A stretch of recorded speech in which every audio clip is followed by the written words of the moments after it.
Hallelujah, प्रभु की जय।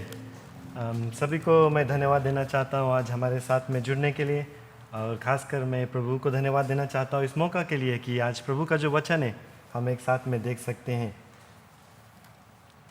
Somebody once said that the only thing permanent about this life is that everything else is temporary. मैं फिर से इस बात को कहता हूँ, किसी ने कहा, somebody said the only thing permanent about this life is that everything else is temporary. किसी ने कहा कि वो एक ही चीज़ जो बदलता नहीं हमारे इस जीवन में, वो बात है कि हर एक चीज़ जो हमारे जीवन का है वो बदलता है। हर एक चीज़ हमारे जीवन का जो है वो बदलता ही रहता है। क्या है ये जीवन? What is this life? Bible हम लोगों को बताती है जेम्स चैप्टर 4 वर्स 14 में कि ये जीवन तो सिर्फ एक भाव की तरह है जो थोड़ी देर तक रहता है फिर गायब हो जाता है। फिर से मैं पढ़ता हूँ, ये जीवन तो एक भाव की तरह है जो थोड़ी देर तक रहता है फिर गायब हो जाता है। This life is even a vapour that appears for a little time and then vanishes away. प्यारे लोग, हमारा जो ये जीवन है इस पृथ्वी पर, जो हमारा रहने का समय इस पृथ्वी पे, वो थोड़े ही दिन के लिए है। और यहाँ से जब हमारा ये सफ़र ख़त्म होगा, ये दो रास्ता से ख़त्म हो सकता है। एक, प्रभु यीशु मसीह जैसा उसने अपने वचन में कहा कि वो लौट कर आएगा और हम सभी को लेकर जाएगा, वो हो सकता है, या दूसरा हमारी मौत। तो आज मैं आपको बताना चाहता हूँ कि आपका जो ये दर्द है इस जीवन का, वो थोड़ी दिन के लिए है। आपका जो ये कष्ट इस जीवन का, वो थोड़ी दिन के लिए है। आपका जो पीड़ा इस जीवन में, वो थोड़ी दिन के लिए है। जो नुकसान आपको हो रहा है वो थोड़ी दिन के लिए है। जो खालीपन शायद आप महसूस करते अपने जीवन में, वो थोड़े दिन के लिए है। जो बेबसी का जो माहौल जो छाया हुआ है, वो थोड़े ही दिन के लिए है। जो अनिश्चित समय में से होकर हम गुजरते हैं, वो थोड़ी दिन के लिए है। रोग और बीमारी जो शरीर में, वो थोड़े दिन के लिए है। गरीबता या दर्दिता जो छाया हुआ है, वो थोड़े दिन के लिए है। अकेलापन जो हम महसूस करते हैं, वो थोड़े दिन के लिए है। शायद आपका दिल वो टूटा हुआ है, तो भी वो थोड़े दिन के लिए है। अपूर्णता आप शायद महसूस करते हैं, या पूरा ऐसा महसूस होता है कि जीवन में कुछ पूरा नहीं है, तो वो भी थोड़े दिन के लिए है। ये लड़ाई और झगड़ा जो अपने जीवन में देखते हैं, वो थोड़े दिन के लिए है। ये कभी ख़त्म होने वाली जो काम में हम व्यस्त हैं, वो थोड़े दिन के लिए है। यहाँ तक कि प्यारे लोग, आपके पास अगर अच्छी तंदुरुस्ती है, वो भी थोड़े दिन के लिए है। अगर आपका जीवन जो अच्छी तरह से चल रहा है, वो भी थोड़े दिन के लिए है। अगर आपके परिवार आपके साथ में है, तो भी थोड़े दिन के लिए है। अगर आपके पास पैसा है, तो वो भी थोड़े दिन के लिए है। अगर घर है, गाड़ी है, वो भी थोड़े दिन के लिए है। जायदाद है आपके पास, तो थोड़े दिन के लिए है। आपका नाम, आपका शान, आपका स्थान, हर एक चीज़ थोड़े दिन के लिए है। जो शिक्षा आपने हासिल किया अपने इस जीवन में, वो भी थोड़े दिन के लिए है। जो डिग्रीज इत्यादि आपने काबिल किया या जोड़ा या समेटा है, वो सब थोड़े ही दिन के लिए है। हर एक चीज़ जो आपने हासिल किया इस जीवन में, प्यारे लोग, वो थोड़े देर के लिए है। आपका जो परिवार, आपका पत्नी या पति, आपका बच्चे, ये सब थोड़े दिन के लिए है। यहाँ तक कि आपका और मेरा ये जीवन भी थोड़े दिन के लिए है। Everything that we are and everything that we have is temporary. हर एक चीज़ जो हमारे पास है और हर एक चीज़ जो हम हैं, वो सब थोड़े दिन के लिए है। इस बात को हम सब जानते हैं अपने दिल में, शायद हम मानना नहीं चाहते। इस बात को हम सब जानते हैं, लेकिन इसको हम अपनाना नहीं चाहते अपने जीवन में। इस बात को हम सब जानते हैं, लेकिन नज़रअंदाज करते हैं कई बार इस बात को। Many of us deep down in our hearts we know this fact, but वी choose to ignore it in our lives. Many times we put it aside and we don't want to accept it that our life on this earth and everything that we have is temporary and it will come to pass one day. हर एक जो वक्त मिलता है हम लोगों को इस जीवन में, हम व्यस्त हो जाते हैं जीवन की चीज़ों में लगाने के लिए। हर एक वक्त जो हम लोगों को मिलता है इस जीवन में, तो इस पृथ्वी के चीज़ों को हम बनाते हैं। कितने लोग इस धरती पे चीज़ बनाते बनाते इस धरती से ही मिल गए हैं। Many people have been building on this earth and they have ended up inside of this earth. अपने कब्र में, अपने रहने के स्थान में, जो शरीर जब प्राण से अलग हो जाता है, तो कब्रस्तान में लेकर जाकर दफना दिया जाता है।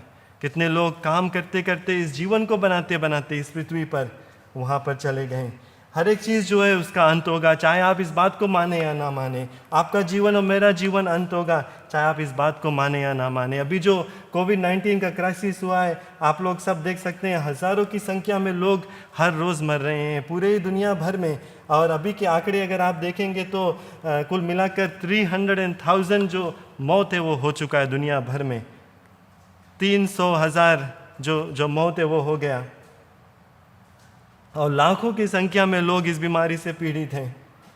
लेकिन ये बीमारी क्या दिखलाता है? जो बाइबल कहता है कि जो जीवन हमारा है वो भाप की तरह है, एक दिन रहता है और एक दिन नहीं रहेगा। ये तो एक सिर्फ कारण है जो जीवन अंत होने का। अगर आप और भी आंकड़े को देखेंगे, मैं आपको बता दूं कि ये साल में कुल मिलाकर 21 मिलियंस डेथ हो गया है अभी तक। 20 और 1 लाख मौत इस दुनिया में अभी तक हो गया है।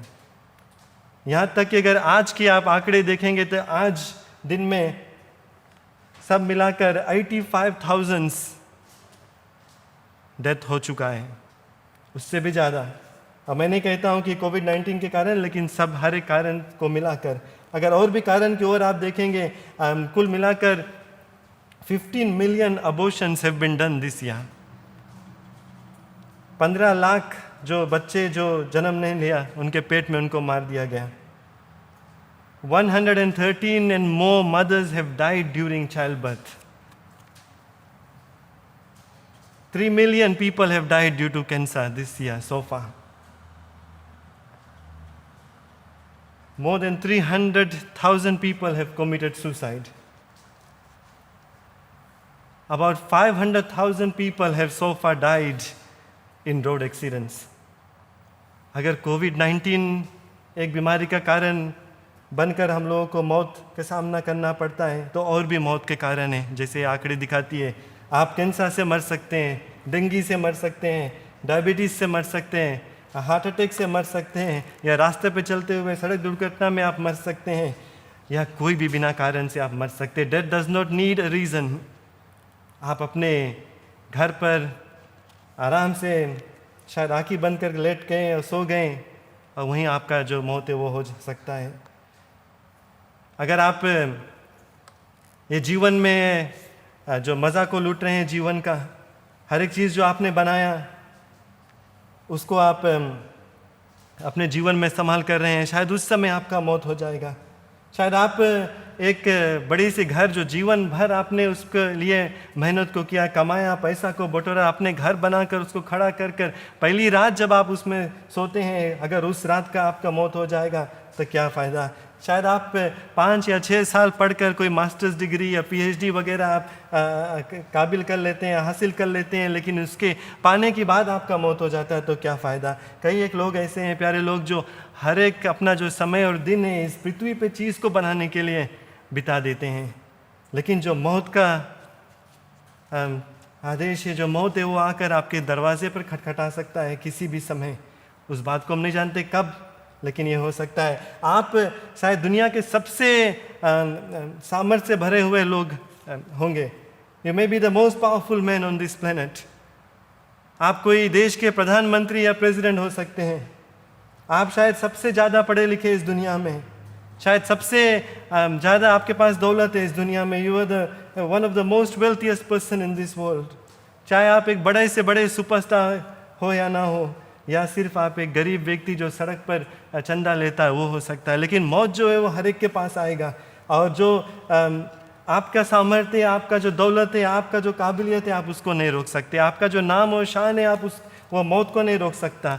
कुछ भी चीज़ जो इस पृथ्वी पे है, हर एक सामर्थ्य जो है वो मौत को नहीं रोक सकता है, और वो आएगा आपके जीवन में, मेरे जीवन में। और क्या लेकर आता है? खौफ लेकर आता है, एक डर लेकर आता है मौत। और वो डर रहता है कि हम नहीं जानते हैं कि उसके बाद में क्या होता है। और प्यारे लोग, आज आपको मैं ये बताना चाहता हूँ कि बाइबल बहुत ही साफ तरीक़ा से बताता है मौत के बाद क्या होता है। वो बताता है कि मौत के बाद सिर्फ 2 ही चीज़ हो सकता है। चाहे एक, मौत के बाद हम स्वर्ग में जीवन को पाएंगे, और दूसरा, मौत के बाद हम नरक में जीवन को पाएंगे। लेकिन ये बात तो तय है कि मौत के बाद जीवन है। कोई भी इस बात को नहीं टाल सकता, कोई भी इस बात को नज़रअंदाज नहीं कर सकता। कि मौत के बाद एक जीवन है। आपके दिल में ज़रूर से इस बात ये होगी, आपके दिलों में आप जानते हैं अपने दिल में कि ये बात सही है कि मौत के बाद एक जीवन है। और प्यारे लोग, बाइबल बहुत ही अच्छी तरह से हम लोगों को बताता है। हम लोगों ने इस बात को आज जैसे मैंने बताया, आंकड़े को दिखाया आप लोगों को, इस बात को हम तय कर सकते हैं कि मौत है वो आएगी हमारे जीवन में, लेकिन मौत के बाद क्या होता है? दो ही आपके पास से ऑप्शन से हम कह सकते हैं। एक स्वर्ग, जहाँ पर अपने परमेश्वर जिसने हम लोगों को बनाया उसके उपस्थिति में हम रहेंगे, उस घर में रहेंगे जिसको उसने हम लोगों के लिए बनाया। और दूसरा कि हम नरक को जाएंगे, जहाँ पर सर्वदा के लिए हम सताए जाएंगे और हमारे मौत हो जाएगा। और आंकड़े ये भी बात हम लोगों को दिखाती है कि बड़ी संख्या में लोग इस बात को विश्वास करते हैं कि एक जगह है जिसको स्वर्ग कहते हैं, क्योंकि हर एक लोग जानते हैं कि जीवन के बाद कहीं प्रवेश करना है।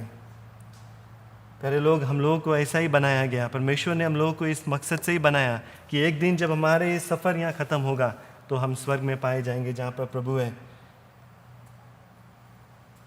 जब भी हम बात करते हैं कि कहीं पर हम जाकर सर्वदा के लिए रहेंगे, तो हम लोगों को इस बात को बहुत ही गंभीरता से देखना है, पूरे विश्वास से इस बात को हम लोगों को जान लेना है कि अगर हमारा जब यहाँ अंत हो जाएगा तो उसके बाद जो सर्वदा के लिए हम जीवन को व्यतीत करेंगे उसके बारे में हम लोगों को बहुत ही गंभीरता से सोचना है।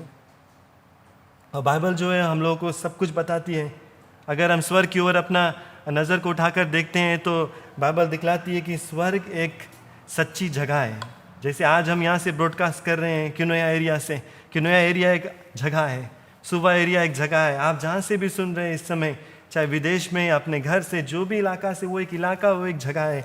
और बाइबल हम लोगों को दिखाती है कि स्वर्ग भी एक जगह है। The Bible proves to us that heaven is a place. And how do we know this? If we just turn to John chapter 14 verses 1 to 3, अगर हम यूहन्ना की किताब को देखेंगे, वहाँ पर बहुत ही साफ तरीका से प्रभु यीशु मसीह ने खुद ही हम लोगों को दिखाया कि स्वर्ग एक जगह है। वहाँ पर वचन कहता है, प्रभु का वचन है कि तुम्हारा मन व्याकुल ना हो, तुम परमेश्वर पर विश्वास करते हो, मुझ पर भी विश्वास रखो। प्रभु यीशु मसीह कहता है अपने चेलों से, मेरे पिता के घर में बहुत से रहने के स्थान हैं, यदि ना होते तो मैं तुमसे कह देता, क्योंकि मैं तुम्हारे लिए जगह तैयार करने जाता हूँ, और यदि मैं जाकर तुम्हारे लिए जगह तैयार करूँ तो फिर आकर तुम्हें अपने यहाँ ले जाऊँगा, कि जहाँ मैं रहूँ वहाँ तुम भी रहो। प्यारे लोग, ये वचन से हम साफ तरीक़ा से देख सकते हैं कि स्वर्ग एक जगह है। अगर आप इसके गौर से देखेंगे तो प्रभु यीशु मसीह 2 बार इस वचन में कहता है, वो शब्द को इस्तेमाल करता है, जगह या प्लेस।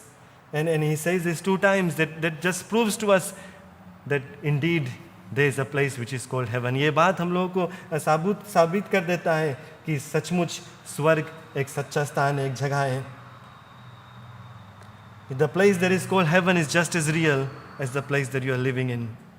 और ये बाइबल जो हम लोगों को दिखलाती है कि ये एक मकान की जगह है, जॉन चैप्टर 14 वर्स 1 to 3 में, जहाँ पर कई एक कमरे बने हुए हैं हमारे लिए। और बाइबल ये भी बताती है कि बड़ी शहर की तरह है, जहाँ पर लोग जो है बड़ी संख्या में इकट्ठा होंगे। रेवलेशन चैप्टर 21 में इस बात को दिखाता है। तो पहले मैंने बताया कि सचमुच का एक जगह है जिसका नाम है, और जिस जगह को हम जानते हैं स्वर्ग। और बाइबल ये बात भी बताती है कि स्वर्ग में परमेश्वर है जिसने हम लोगों को बनाया। The Bible tells us that God our creator dwells in heaven. और वो बताता है कि उसका जो थ्रोन है, उसका जो बैठने का स्थान है, वो वहाँ पर है। बाइबल वो भी बताता है कि स्वर्गदूत वहाँ पर है। बाइबल ये भी बताता है कि प्रभु यीशु मसीह जो परमेश्वर का पुत्र है वो भी वहाँ पर है, उसके साथ में बैठा हुआ है। फिलिपियंस चैप्टर 3 वर्स 20 में हम लोग पढ़ते हैं, that our citizenship is in heaven and we eagerly await a savior from there, the Lord Jesus Christ। वो बताता है कि हमारा जो नागरिकता है वो स्वर्ग का है, और हम बेबसी से अपने उद्धारकर्ता प्रभु यीशु मसीह के इंतज़ार करते हैं। और इसीलिए प्रभु यीशु मसीह ने उस चोर जो उसके साथ में टंगा हुआ था क्रूस पर, उसको कहा कि आज तुम मेरे साथ में स्वर्ग में पाओ जाएंगे। Today you will be found with me in heaven. So heaven is real. जो स्वर्ग है वो एक सच्ची जगह है, और वहाँ पर परमेश्वर निवास करता है, वहाँ पर प्रभु यीशु मसीह है, वहाँ पर स्वर्गदूत है, वहाँ पर जो लोग प्रभु यीशु मसीह पर विश्वास करते हैं और मर गए हैं इस पृथ्वी पर से, उनका जो सफ़र है वो ख़त्म हो गया, वो भी वहाँ पर है। वो एक शहर है जिसको परमेश्वर ने बनाया अपने ही हाथों से, अपने इच्छा के अनुसार। एक अच्छी देश वो है, हिब्रू चैप्टर 11 वर्स 16 सिखाता है। एक पैराडाइस या स्वर्ग है, लूक चैप्टर 22 वर्स 43 सिखलाता है। अब बाइबल ये भी बताता है कि स्वर्ग में जो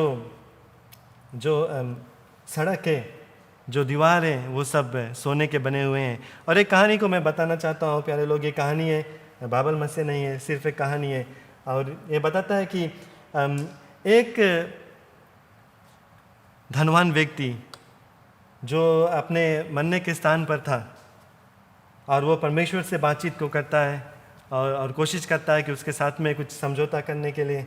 और वो उसका ये चाहत था कि जितना वो अपना धन जो इस संसार में उसने बटोर कर रखा है, वो अपने साथ साथ में स्वर्ग ले जाने के लिए। और ये कहानी कहती है कि प्रभु ने सोचा उसके ये निवेदन के बारे में और निर्णय बनाया कि ठीक है, चलो मैं एक सूटकेस मौका दूंगा, एक सूटकेस आपको लेकर आने के लिए स्वर्ग में।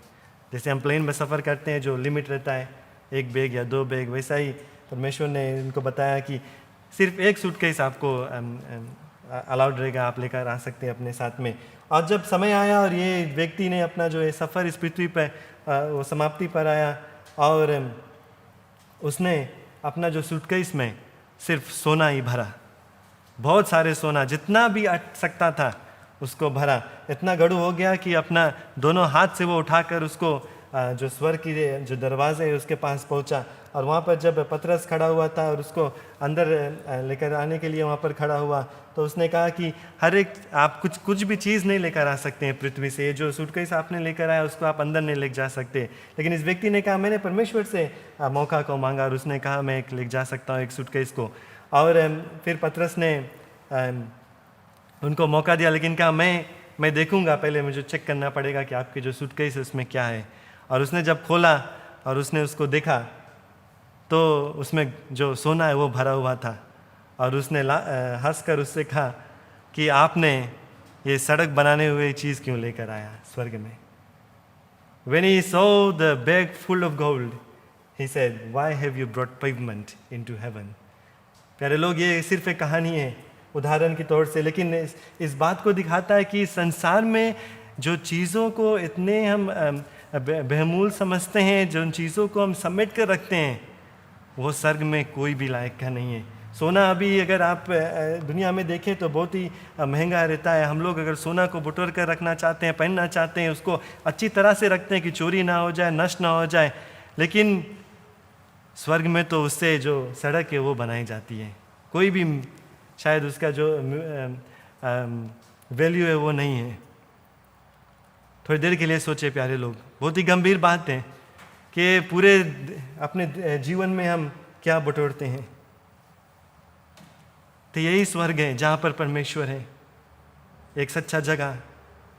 नरक भी एक सच्चा जगह है, हेल इज ऑल्सो रियल। और अगर अपनी नज़र उठाकर हम नरक की ओर देखेंगे तो रेवलेशन में तो हम लोगों को मिलता है इसके बारे में। बाइबल में कई एक जगह पर नरक के बारे में परमेश्वर ने लिखा और कहा, लेकिन रेवलेशन में हम पढ़ेंगे चैप्टर 20 वर्स 10 में, और यहाँ पर कहता है कि और उनका भरमाने वाला शैतान आग और गंधक की उस झील में, जिसमें वह पशु और झूठे भविष्यवक्ता भी होंगे, डाल दिया जाएगा, और वे रात दिन युगाने युग तक पीड़ा में तड़पते रहेंगे। प्यारे लोग, नरक के बारे में बाइबल बताता है कि वो आग से भरा हुआ, जहाँ पर सिर्फ तड़पना और पीड़ा रहेगा, जहाँ पर सिर्फ हमारा जो जीवन है वो नष्ट ही होगा। मैथ्यू चैप्टर 25 वर्स 41 में भी कहता है कि प्रभु यीशु मसीह ने एक उदाहरण के तौर से कहा कि then he will say to those on his left, depart from me, you cursed into eternal fire prepared for the devil and his angels. प्यारे लोग, ये बात बहुत ही अच्छी तरह से हम लोगों को दिखाता है कि स्वर्ग है जहाँ पर शैतान और उसके दूत हैं, वो जाएंगे बनने के लिए, तड़पने के लिए। और बार बार बाइबल में हम लोग पढ़ते हैं कि नरक एक सच्चा स्थान है, सचमुच है। प्यारे लोग, परमेश्वर ने हम लोगों को बनाया, और हमारे जीवन का ये मकसद है कि एक दिन हम स्वर्ग में पाए जाएंगे जहाँ पर परमेश्वर है हमारा पिता। लेकिन वहाँ जाने के लिए जो चुनाव है वो हम लोगों को करना है अभी इस समय अपने जीवन में। और वो चुनाव हमारा है, क्या हम चुनेंगे, स्वर्ग या नरक। और बेशक हर एक लोग स्वर्ग को जाना चाहते हैं, हर एक लोग अच्छी जीवन को व्यतीत करना चाहते हैं। लेकिन ये सवाल अब उत्पन्न होता है, सवाल यहाँ पर आता है कि कैसे हम जान सकते हैं कि सचमुच हम स्वर्ग में पाए जाएंगे। क्या हमारा अच्छा जो काम हम करते हैं, अच्छा जो हम इस दुनिया में अच्छे अच्छे काम को करते हैं उसके द्वारा, क्या हमारा धार्मिकता के द्वारा? नहीं प्यारे लोग, सिर्फ परमेश्वर का जो दान है उसके ही द्वारा हम स्वर्ग को जा सकते हैं। परमेश्वर का जो वरदान है उसके ही द्वारा हम स्वर्ग को जा सकते हैं। परमेश्वर का जो कृपा है उसके द्वारा हम स्वर्ग को जा सकते हैं। और जो शैतान है वो हारा हुआ है, वो झूठा हुआ है, इसीलिए वो आपको सच्चाई नहीं जानने देना चाहता। इसीलिए वो सच्चाई को छुपा कर रखता है आपके जीवन में से। इसीलिए वो आपको दिखाता है कि ये जीवन में आप सब कुछ हासिल कर सकते हैं। इसीलिए वो आपको ये बात को नहीं जानना चाहता है कि एक परमेश्वर है जो हम सभी से प्यार करता है, और वो अपने साथ साथ में जितने भी लोग हो सके उनको बटोर कर वो ले जाना चाहता है उस जगह पर जहाँ पर सब नष्ट हो जाएंगे। But the wonderful truth is this, ये बढ़िया जो सच्चाई है वो ये है कि परमेश्वर ने बहुत ही साफ तरीके से कहा और बहुत ही इजी कर दिया हमारे लिए कि हम स्वर्ग को जा सकते। God is made it so easy for us to go to haven.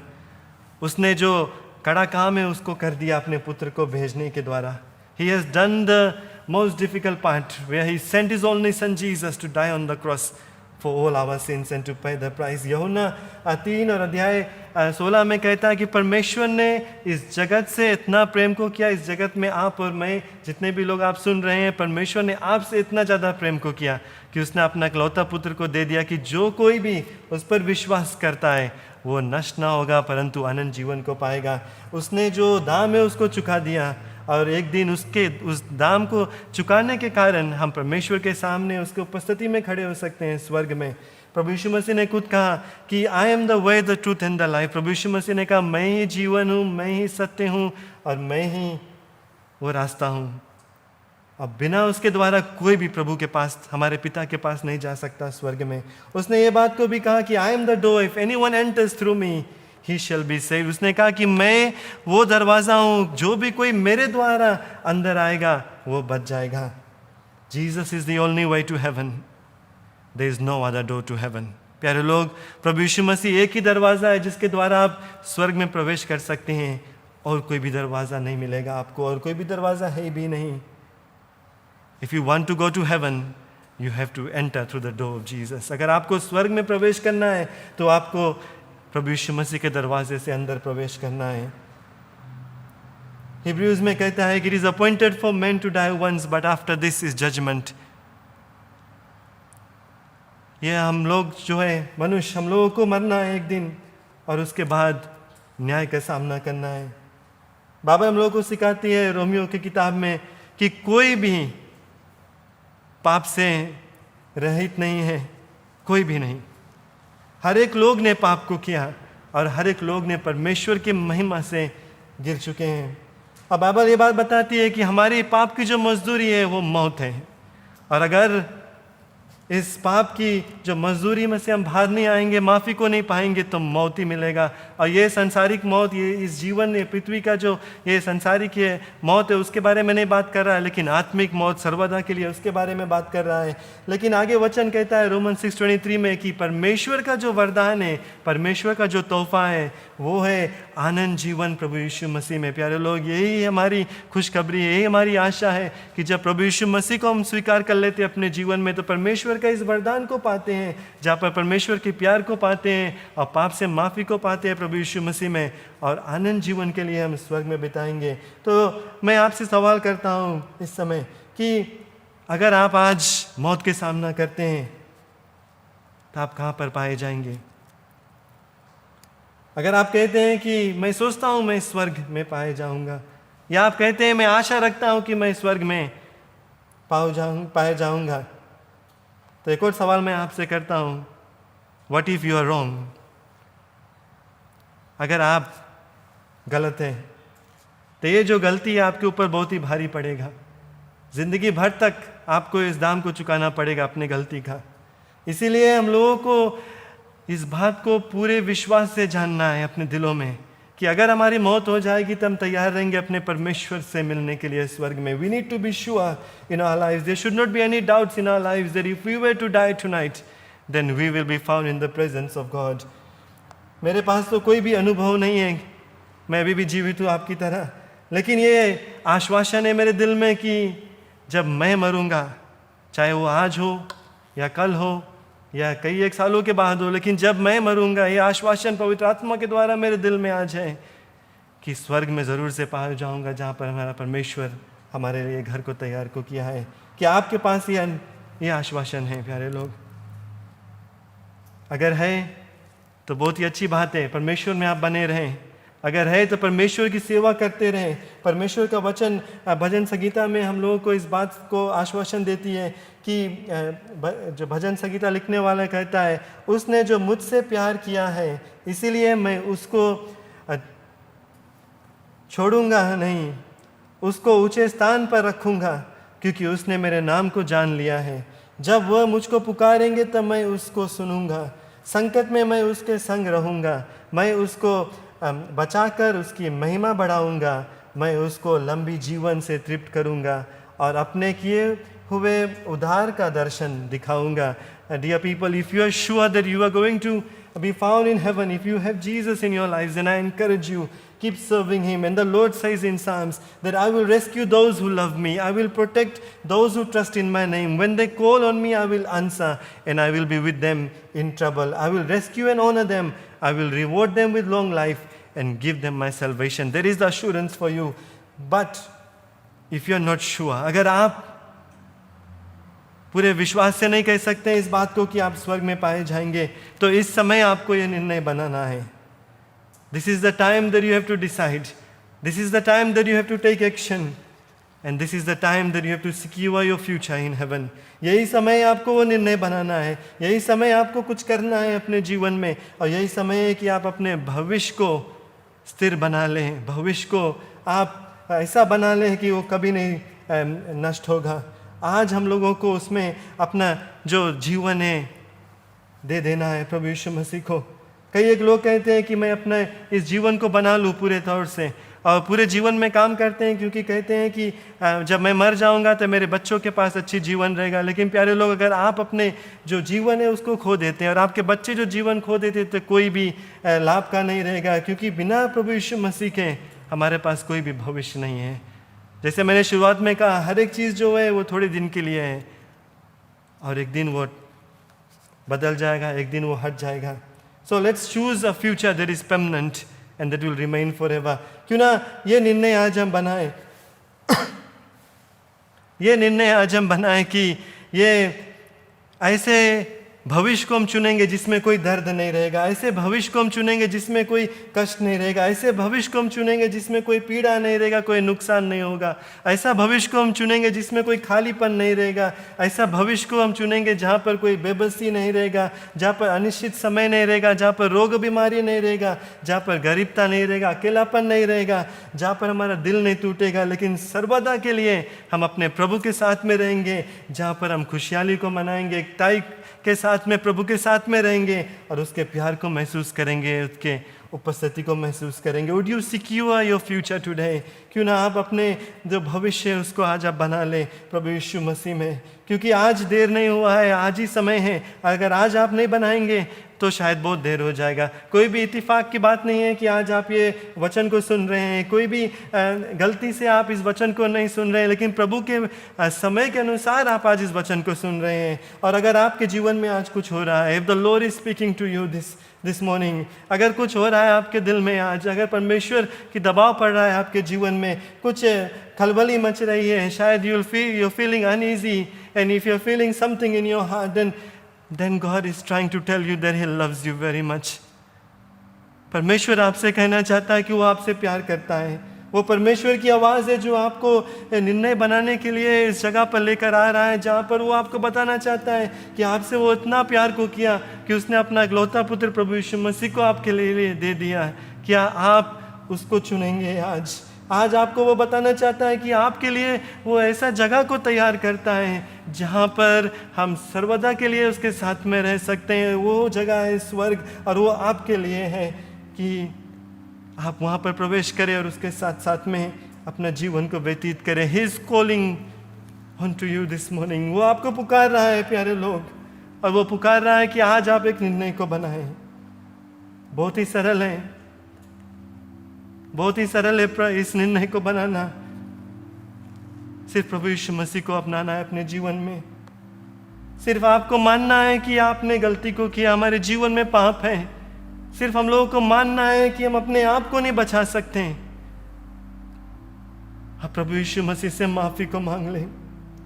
हम लोगों को सिर्फ विश्वास करना है कि प्रभु यीशु मसीह ने हमारे पापों के खातिर अपने जान को दिया, और फिर उसे गाड़ दिया गया, और 3 दिन बाद जैसे उसने कहा वो जीवित हो गया और हमारे साथ में है इस समय। और सिर्फ अपने मुख से हम लोगों को अपने पाप को अंगीकार करना है, प्रभु से माफ़ी को मांगना है, और उसके पुकारना है, अपने जीवन में अपनाना है, और ज़रूर से स्वर्ग में आप प्रवेश करेंगे। क्योंकि बाइबल हम लोगों को यह आश्वासन देता है कि जो लोग प्रभु यीशु मसीह को अपनाते हैं वो नष्ट ना होंगे परंतु आनंद जीवन को पाएंगे। Let us secure our future today। आप जहाँ पर भी है इस समय, आपको मौका देते हैं निर्णय बनाने के लिए। अपने घर पर, अपने लिविंग रूम से, अपने बेडरूम से, जहाँ पर भी है, अगर थोड़ी सी भी शक है आपके जीवन में कि आप स्वर्ग में शायद नहीं प्रवेश कर पाएंगे, तो अपने जीवन को प्रभु के हाथों में आज दे दें। अगर उसको जानते हैं और लौट कर चले गए उससे दूर, तो आज लौट कर आ जाए उसके पास और एक बार फिर से अपने जीवन को उनको हाथों में दे दें। कभी ने प्रभु यीशु मसीह को अपनाया तो आज अपना लें, और ये निर्णय को बना लें कि प्रभु यीशु मसीह तुझको मैं स्वीकार करता हूँ, मेरे जीवन में आ जाए और मेरे जीवन को बदल दे। क्यों ना अपने आँख को बंद के लिए प्रार्थना करें। Hallelujah Jesus, we praise your name. प्रभु जी धन्यवाद इस समय के लिए, धन्यवाद कि तेरा वचन सिखलाता है कि तुम हम सभी से प्यार को करता है। धन्यवाद है प्रभु कि तूने हम सभी से इतना प्यार को किया कि तूने अपना इकलौता पुत्र प्रभु यीशु मसीह को हम लोगों के लिए दे दिया, कि वो जाकर क्रूस पर अपने जान को दे दें ताकि हम अपने पाप से रिहाई को पा सकें, पाप से छुटकारा को पा सकें। प्रभु आज हम धन्यवाद देते हैं कि तेरा वचन सिखलाता है कि इस जीवन जो है हमारा पृथ्वी पर है वो थोड़े ही दिन के लिए है, और एक दिन आएगा जब हम मौत के सामना करेंगे। एक दिन आएगा जब तू लौट कर आ जाएगा हम लोगों को ले जाने के लिए, और उसके बाद में जो जीवन है वो सर्वदा के लिए है। प्रभु आज तू मदद कर कि हम ये निर्णय बना ले कि ये जीवन जब खत्म होगा, ये जीवन जब अंत होगा इस पृथ्वी पे, लेकिन उसके बाद जो जीवन हम शुरू करेंगे वो तेरे उपस्थिति में स्वर्ग में प्रभु, जहाँ पर तू रहता है। और ये हम सिर्फ प्रभु यीशु मसीह के द्वारा कर सकते हैं। आज मैं प्रार्थना करता हूँ प्रभु, जितने भी लोग इस वचन को सुना, कि तेरा पवित्र आत्मा उनके दिलों से आज बातचीत को करे, कि प्रभु वो तेरे उपस्थिति को महसूस करे, वो तेरे प्यार को महसूस करे, वो जान सके प्रभु कि तू उनके साथ साथ में इस समय है, उनके पास में है, और तू उनसे प्यार को करता है, उनको गले से लगाना चाहता है, उनको माफ़ी को देना चाहता है, उनको छुटकारा को देना चाहता है, और उनके जीवन को बदलना चाहता है। और प्रभु जैसे वो ये निर्णय को बनाते हैं कि अपने जीवन में तुझको बुलाते हैं, तुझको निमंत्रण को देते हैं कि तू आकर उनके जीवन को बदल ले, तो प्रभु मैं आज प्रार्थना करता हूँ कि हम पाप से माफ़ी को पाएंगे, रिहाई को पाएंगे, शैतान के बंधन से छुटकारा को पाएंगे, और शैतान को जो झूठ है प्रभु उससे छुटकारा को पाएंगे, उस सच्चाई को जानेंगे, और ये बात को जानेंगे कि प्रभु सर्वशक्तिमान परमेश्वर सिर्फ तू ही है, और एक ही रास्ता है तेरे पास आने के लिए, वो है प्रभु यीशु मसीह। तुझको आज अपनाते हैं प्रभु आज अपने जीवन में, और ये बात को मानते हैं और अंगीकार करते हैं कि हाँ हम पापी हैं प्रभु, अपने आप को अपने आप से हम नहीं बचा सकते हैं, लेकिन एक मसीहा की ज़रूरत है। प्रभु यीशु मसीह तेरी ज़रूरत है कि जैसे तूने क्रूस पर जाकर अपने जान को दिया, हम विश्वास करते हैं इस बात को, और फिर 3 दिन बाद प्रभु तू जी उठा और हमारे साथ साथ में है। और आज अपने मुख से हम मानते हैं कि प्रभु तू ही राजाओं को राजा परमेश्वर है, तू ही सर्वदा के लिए रहेगा, और तू आकर हमारे जीवन को बदल दे, हम लोगों को माफ को कर दे और अपने प्यार से भर दे। और प्रभु इस बात को आज हम जताते हैं, बताते हैं कि हम तुझसे प्यार को करते हैं और तेरे सेवा में अपने जीवन को बिताना चाहते हैं। प्रभु हर एक सुनने वाला पर तेरा आशीष बना रहे, वो जाने प्रभु कि सच्चा परमेश्वर तू है, और जैसे वो निर्णय को बना है अपने जीवन में आज, तो वो आशीष को पाए, शांति को पाए, आश्वासन को पाए, तेरे उपस्थिति को पाए अपने जीवन में, और सर्वदा के लिए प्रभु ये ठोस विश्वास आ जाए उनके दिल में कि अगर मौत हो जाएगा तो ज़रूर से स्वर्ग में तेरे पास पाए जाएंगे। प्रभु जितने भी लोग आज इस आवाज़ को सुन रहे हैं, सभी को मैं तेरे हाथों में सुन देता हूँ, यही दुआ करता हूँ कि तेरा प्यार, तेरा आशीष उनके जीवन में बना रहे। इस प्रार्थना को मुक्तिदाता यीशु के नाम से मानते हैं, आमीन आमीन।